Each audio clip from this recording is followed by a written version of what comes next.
Bienvenidos a todos a una nueva edición de Fisiología con Junior.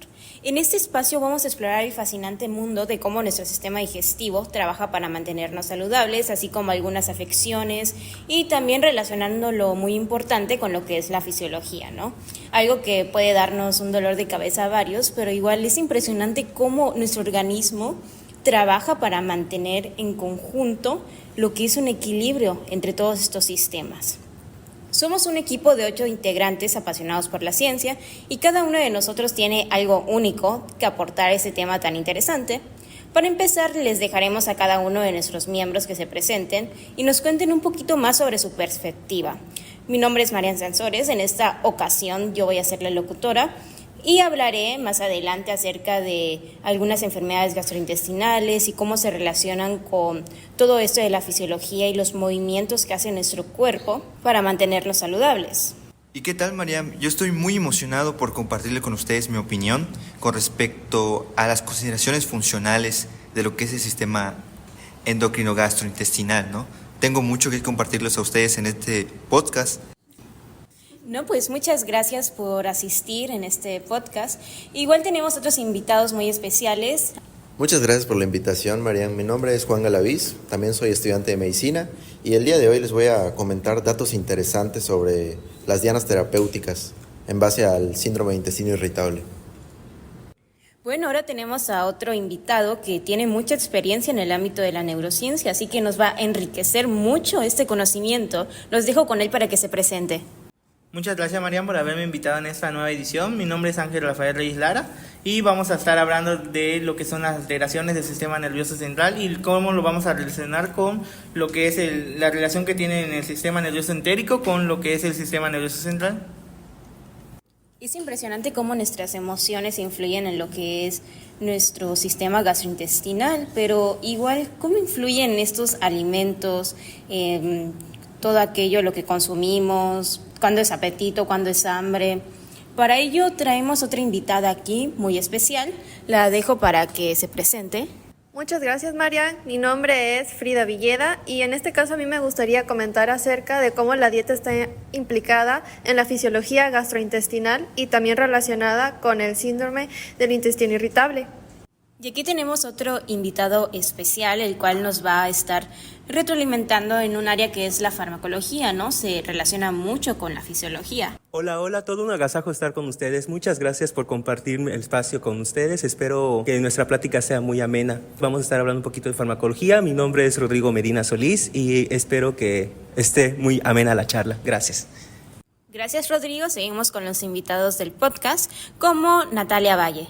Hola, ¿qué tal? Mi nombre es Natalia Valle. La verdad, pues estoy muy contenta de estar aquí platicando con ustedes, pasar un rato agradable. Igual como dijo mi compañero Ángel, retomar algunos puntos de lo que es la influencia del sistema nervioso en el sistema digestivo y cómo cada uno de estos factores van a repercutir en la sintomatología y en el tratamiento. Y ya por último tenemos un invitado muy especial que viajó desde el extranjero para estar aquí con nosotros, el cual nos va a estar retroalimentando el podcast y mencionando algunos puntos muy importantes. Gracias por esa bienvenida. Me llamo César Piña. Vamos a estar platicando mucho de estos trastornos. Precisamente dijiste algo muy importante, que está muy relacionado este síndrome del intestino irritable con lo que son las emociones y con lo que son los alimentos. Si recordamos, esta enfermedad está demasiado relacionada con el sistema nervioso, tanto que la gran mayoría de estas neuronas o productores de serotonina, que al final de cuentas va a ser una diana terapéutica, van a estar principalmente enfocados en lo que son el tracto digestivo. Retomando lo del intestino irritable, fíjate que el otro día estaba escuchando un podcast muy interesante llamado Neurobiología del intestino irritable, ¿no?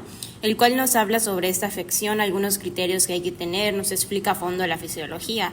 Por ello, en los objetivos de este programa es hablar y profundizar en varios puntos que nos parecieron bastante interesantes y aportar información adicional sobre estos temas. Precisamente eso, ¿no? Primero vamos a definir un poco lo que es este síndrome, esta afectación que sabemos que es de una etiología crónica, más no aguda, y que al ser un trastorno gastrointestinal es demasiado atípico, se puede confundir con ciertas patologías. Entonces, no sé si alguien quiera comentar algo que le parezca interesante. Yo creo que sería un buen inicio hablar sobre estas células altamente especializadas, ¿no? Que se encuentran en lo que es la mucosa de nuestro tubo digestivo. Y aunque estas comprenden menos del 1% de todas las células epiteliales de esa zona, en conjunto pues forman lo que es este órgano endocrino más grande del organismo, ¿no? Debido a lo que es su similitud con lo que son las células neurosecretoras, de que estas se encuentran en lo que es el sistema nervioso central, también secretan muchas de las mismas hormonas, las cuales dan como resultado moléculas de señalización, así como también agentes reguladores. Algo curioso es que estas células no se agrupan en una zona específica de lo que es este tubo digestivo. Se encuentran aisladas a lo largo de lo que es este epitelio gastrointestinal, lo cual las convierte en parte del llamado sistema neuroendocrino difuso. Y claro, no solo producen hormonas gastrointestinales como la gastrina, la grelina, secretina, colecistocinina, sino que también producen hormonas parácrinas. Un gran ejemplo de ello es la somatostatina, ya que es una sustancia que actúa como hormona parácrina en el tubo digestivo y en el páncreas, inhibiendo a otras células endocrinas en estas zonas. Además de estas hormonas que ya mencioné anteriormente, pues también existen péptidos gastrointestinales que aún no han sido clasificados, digamos que de una manera definitiva, ¿no? Como endócrinos o parácrinos. Y también, pues no nos olvidemos de los neurotransmisores, claro.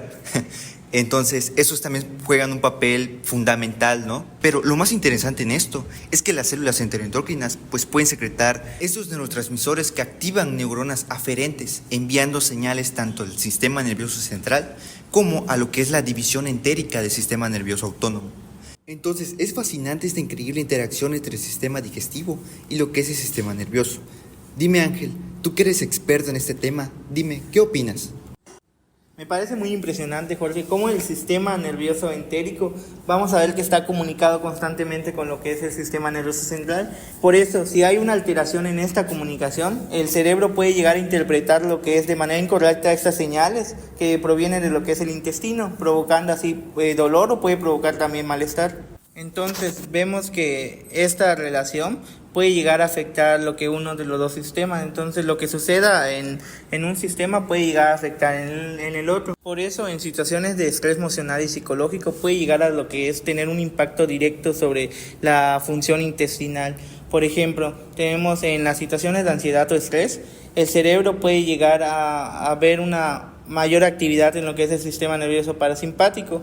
Entonces, ¿qué va a ocasionar? Que se acelere lo que es la motilidad intestinal y asimismo provocar malestar. También debido a esta relación que tiene lo que es el encéfalo con el intestino, podemos observar que también puede modular lo que es la percepción de dolor. Por eso, en personas que padecen de este síndrome del intestino irritable, la respuesta del cerebro al dolor intestinal se ve alterada, lo que hace que una sensación que sería leve para otros se perciba como un dolor intenso e insoportable. Y esto se debe a un desequilibrio en los neurotransmisores, como ahorita les vamos a mencionar lo que es la serotonina, que pues van a afectar lo que es la motilidad intestinal como la percepción del dolor. Y esto implica que el cerebro tiene una mayor sensibilidad a las señales del intestino. Se va a deber a lo que es una disfunción en la señalización neuroquímica. ¿Por qué ocurre esta? Vamos a mencionar lo que es el ejemplo de la serotonina. Pues este neurotransmisor aparte que tiene un rol muy importante en lo que es en el estado de ánimo, también va a regular muchas funciones y ahorita nos vamos a concentrar en las funciones intestinales.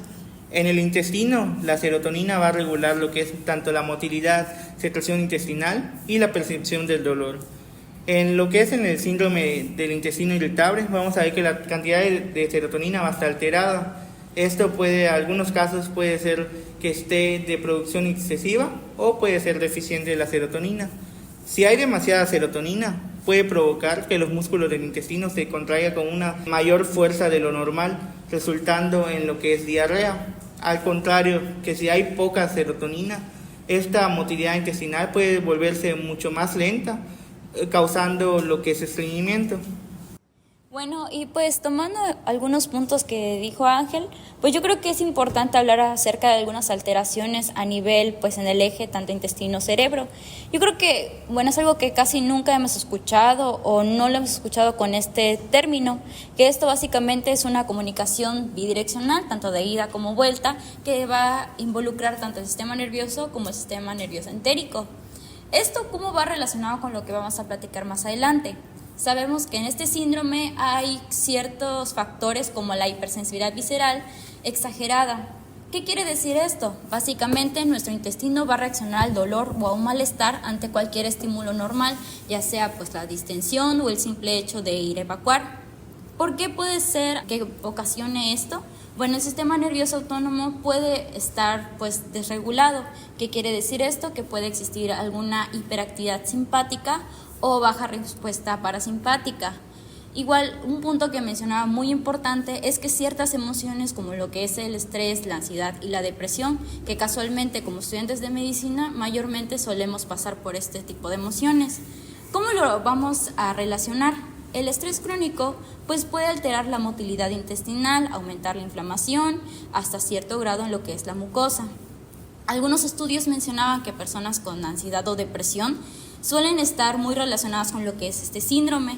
¿Por qué? Porque sus emociones son más intensas y son más frecuentes.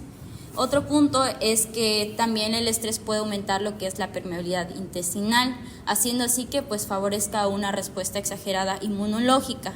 También, ¿qué otro punto podríamos tomar? Lo que son los trastornos de sueño y lo que es la fatiga. Esto creo que es algo que muchos de nosotros no conocíamos, pero que es importante, ya que si no tenemos un sueño muy reparador, empeora así la sensibilidad al dolor y disminuye la tolerancia a lo que es el malestar. En caso de la fatiga crónica, pues puede ser un factor muy importante y predisponente a lo que es este síndrome. Como tal, pues vimos que todos estos factores tienen un impacto totalmente relacionado con lo que son las emociones. Y pues me recordó un poquito a lo que fue un estudio que encontré acerca de una resonancia magnética que se usó en ciertas personas, en los cuales se encontraron que las personas que tenían este síndrome o que padecían ciertos problemas emocionales y que iban directamente relacionados con su sistema digestivo, encontraron ciertas diferencias en nivel de lo que es la corteza del insular, la amígdala y el puente dorsal, en los cuales al momento de enviar lo que son las señales del dolor se ocasionaba una falla y mencionaba que pues en lugar de irse a estas zonas la persona lo redirigía a otras zonas, lo que ocasionaba que fuera distinto esta perspectiva de lo que es el dolor.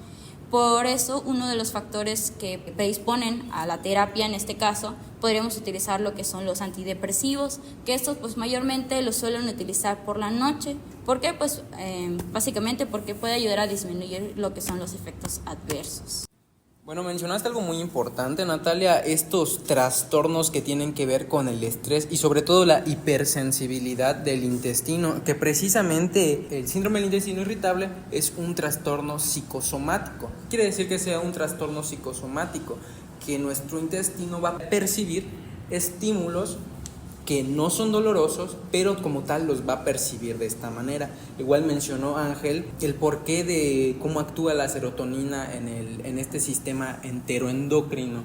De hecho, precisamente esta es una diana farmacológica de las muchas que hay para el tratamiento, que serían los inhibidores de la recaptación de serotonina, los cuales pues básicamente aumentan esta concentración en la hendidura sináptica y tienen la función de aumentar la motilidad, o sea, funcionan como procinéticos realmente, al igual que bastantes otros fármacos que tienen pues una función muy clara en este sistema.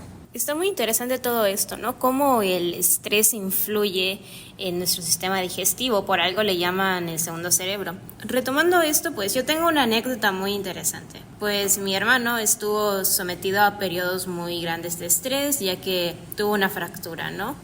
No sabemos la causa en sí, pero podría ser por acoso escolar, entre otros, ¿no? Posteriormente, al recuperarse, vimos que tenía varios problemas gastrointestinales, tenía náuseas, tenía periodos de constipación, otros periodos de diarrea y justamente tenía lo que es la presencia de gas en el intestino. Fuimos a hacerle varios estudios y buscando la causa nos dijeron que podría ser mayormente por estrés, ¿no?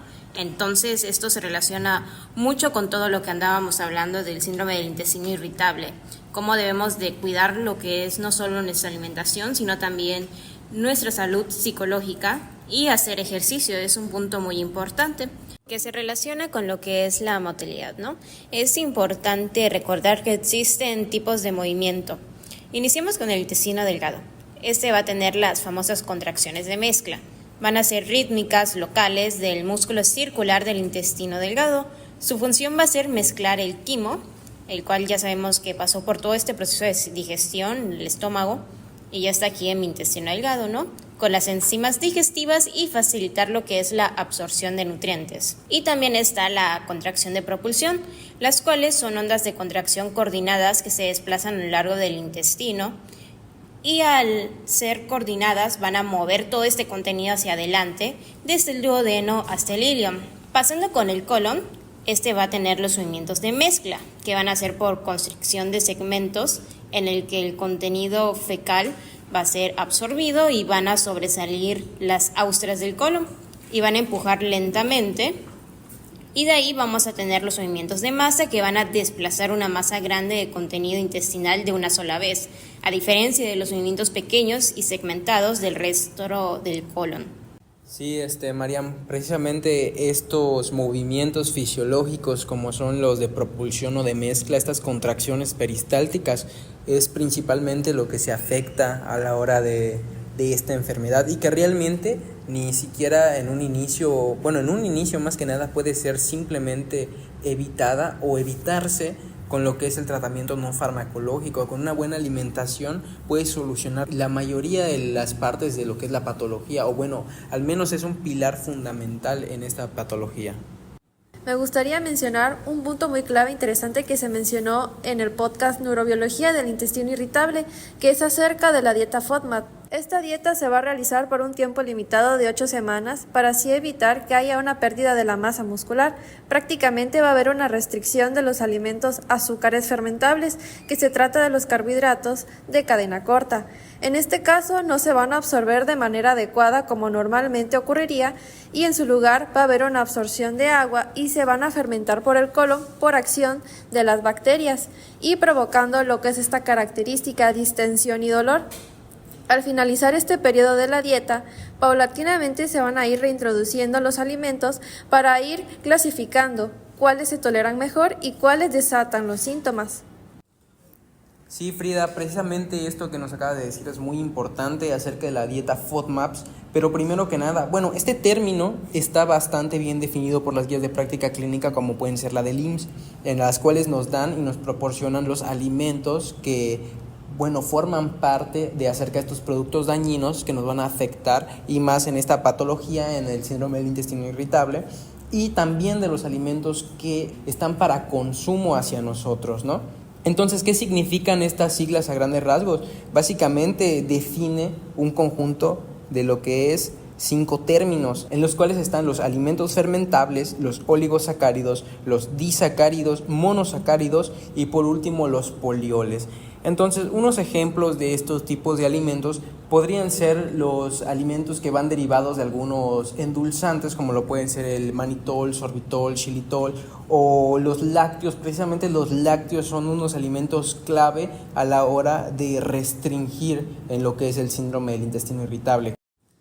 Bueno, y pues ahora si hablamos de lo que es una dieta normal que pueda contribuir a tener una actividad gastrointestinal saludable, tenemos que es muy importante el consumo adecuado de agua, sobre todo cuando se presentan estos episodios de diarrea, y esto va a contribuir a evitar que se endurezcan las heces. Otros alimentos también muy interesantes es el consumo alto en fibra, que nos va a ayudar a mover las heces a través del colon, también promover la regularidad intestinal e inclusive reducir el riesgo de cáncer de colon. Ejemplos de alimentos que podemos consumir en nuestra dieta es cereales integrales, semillas, verduras crucíferas y de hoja verde. Ahora, a mí me resultaría interesante también hacernos la siguiente pregunta: ¿cómo nos podemos diferenciar entre un intestino irritable y una constipación? Bueno, precisamente esto que nos estás mencionando de cómo diferenciar es muy importante, principalmente porque el síndrome de intestino irritable como tal es un trastorno el cual va a ser atípico.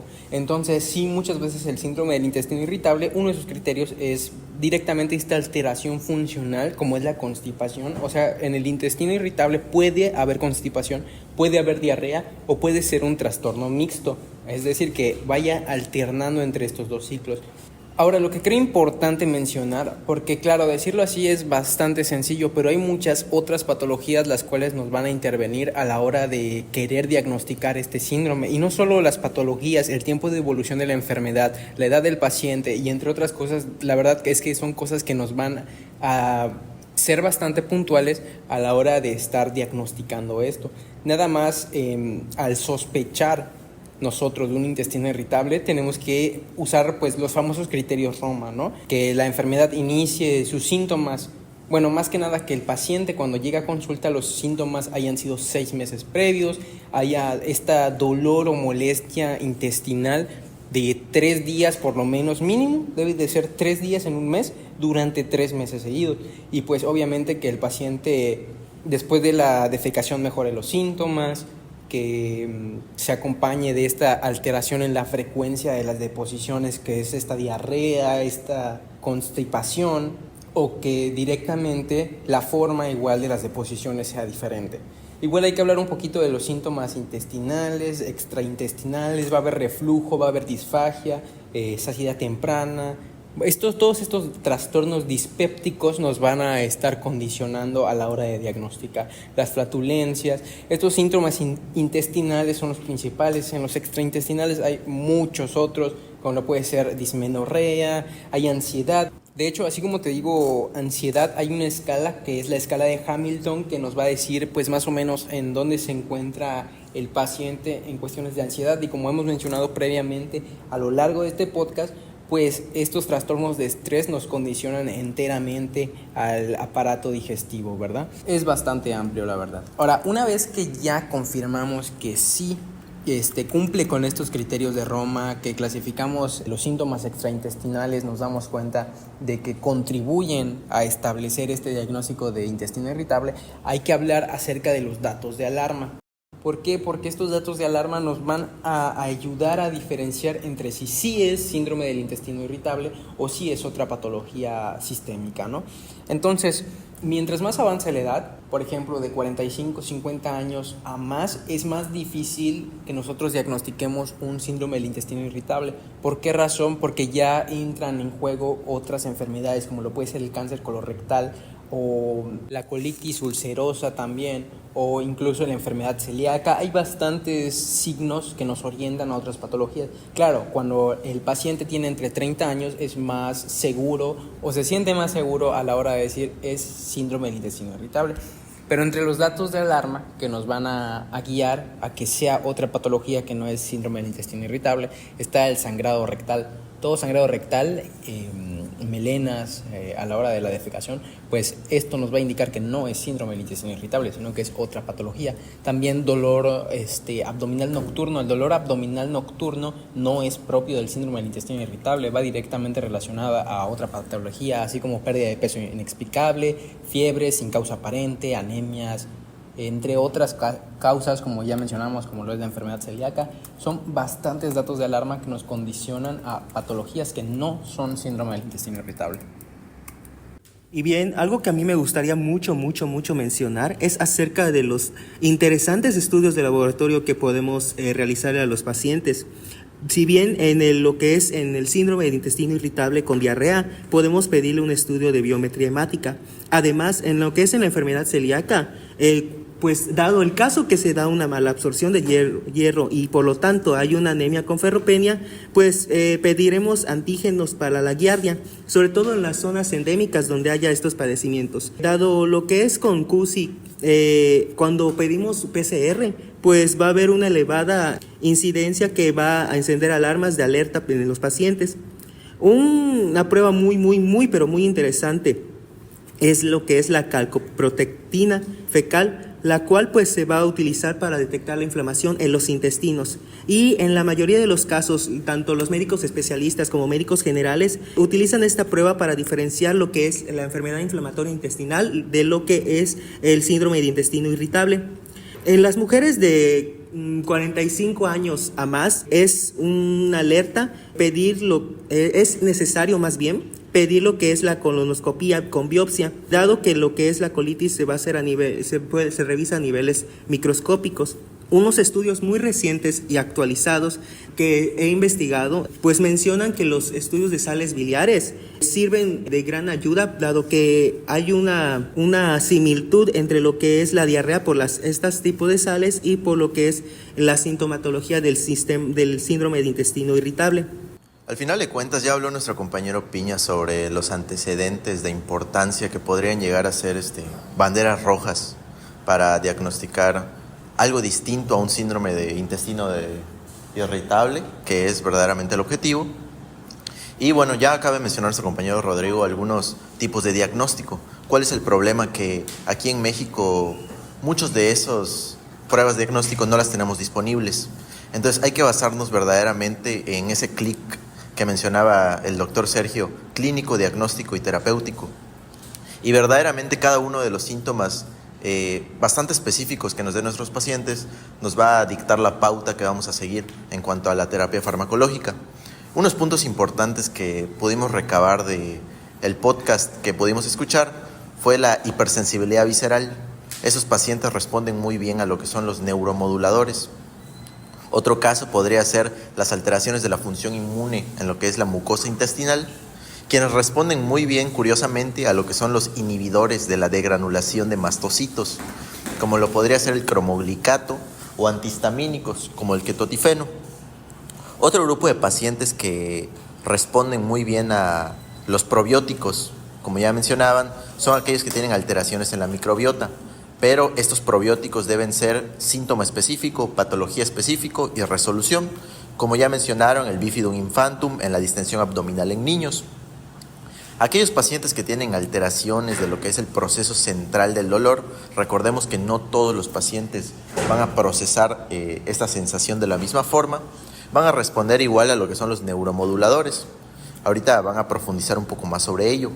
De primera línea para el dolor vamos a tener a los antiespasmódicos. Como ya mencionaron, tenemos a la menta piperita. Para pacientes que tengan dolor asociado a lo que es el síndrome de intestino irritable con predominio intestinal de estreñimiento, vamos a tener dos fármacos muy funcionales, como lo es la lubiprostona y como lo es la linaclotida. Para lo que es el estreñimiento, vamos a utilizar de primera línea lo que es la fibra soluble. Ahora, si tenemos un estreñimiento asociado a lo que es la distensión, no podemos usar fibra, debido a que recordemos que esta fibra nos va a distender. Vamos a utilizar el polietilenglicol o incluso fármacos que ya fueron retirados anteriormente, como el tegacerot, debido a la incidencia de infarto al miocardio. Ahora, además de esto, del tratamiento farmacológico, tenemos la dieta, que ya mencionó nuestra compañera Frida, la dieta FODMAP, que es fundamental para estos pacientes con distensión abdominal, u otros fármacos como lo es la rifaximina. Para la diarrea en el síndrome del intestino irritable, una alternativa podría ser la loperamida. El ondansetron también no solamente es un antiemético, sino también tiene funcionalidad antidiarreica en estos pacientes, más que nada el alocetrón, más que nada además del ondansetron. Y para pacientes con síndrome de intestino irritable, en quienes la hipervigilancia y la ansiedad son las causas de esta misma patología, responden muy bien a lo que son los inhibidores de la recaptación de serotonina, a los inhibidores de la recaptación de serotonina y noradrenalina, a lo que es el bupropión y a los ligandos 2 alfa periféricos como la gabapentina o la pregabalina. Sí, Galaviz, estoy bastante de acuerdo con lo que has dicho. De hecho, yo creo que igual es importante identificar, pues obviamente para este tratamiento, el predominio de este trastorno, si es predominio mixto de diarrea, constipación antes de dar un fármaco, antes de dar un tratamiento farmacológico. Igual muy importante que siempre hay que ir de menos a más, ¿no? Que el tratamiento inicial no tiene que ser directamente con estos antidepresivos o con estos otros fármacos que ya conocemos, sino iniciar con lo que es, por ejemplo, bromuro de pinaverio, butiliosina, para un intestino irritable con predominio de diarrea, de patrón mixto, o incluso estos son excelentes en el predominio de constipación. Ya claro, si no hay una respuesta favorable en cierto tiempo, pues sí pasar estos medicamentos y darle este enfoque tan importante que nos estás mencionando, ¿no? Sobre todo igual eso que mencionas de que no hay que dar fibra, para este trastorno cuando se trata de constipación con distensión. Claro, se puede dar en la constipación, o en el patrón mixto. Sin embargo, hay que tener en cuenta esta distensión y hasta cuánto nos va a aguantar este paciente. Y ya pues claramente si esta terapia no funciona tampoco con los antidepresivos, pues ya derivar al paciente a otro nivel de atención, ¿no? Exactamente, estoy totalmente de acuerdo. Bueno, parece ser que ya se nos está acabando el tiempo de lo que es este podcast. Algo bastante interesante, creo que todos dimos puntos de vista bastante importantes a mencionar y que también pues fueron bastante retroalimentadores para lo que es esta plática. Así que estoy muy agradecido con todos y le cedo la palabra a mi compañera Marian. Y con esto llegamos al final del episodio de hoy en Fisiología con Junior. Espero que la hayan disfrutado tanto como yo y, sobre todo, que haya sido útil para reforzar sus conocimientos. En este episodio nos propusimos recapitular algunos puntos clave acerca de la fisiología gastrointestinal y creo que logramos este objetivo de manera correcta. Hablamos del recorrido que hace el alimento desde la boca al intestino, los movimientos intestinales y la fisiología de lo que es el síndrome del intestino irritable, algunos manejos farmacológicos, no farmacológicos, la importancia de la alimentación, entre otras cosas, y también la importancia del sistema nervioso entérico. Además, reflexionamos sobre cómo la actividad práctica o teórica que realizamos en torno a este tema no solo reforzó estos conceptos, sino que también nos permitió ver la fisiología gastrointestinal de una forma más integral y aplicada. Es en esas experiencias donde realmente conectamos la teoría con la práctica, y eso hace toda la diferencia al momento de comprender y retener la información, y de la misma forma nos ayuda a desenvolvernos en un entorno más actualizado y comprender con palabras más simples todo lo que aprendimos e integrarlo. De ello es la importancia de hacer esta actividad. Gracias por acompañarme en este recorrido por el sistema digestivo. No olvides seguir el podcast para más episodios sobre los distintos sistemas del cuerpo humano y cómo funcionan. Yo soy Marian Sansores y esto fue Fisiología con Junior. Nos escuchamos en el próximo episodio.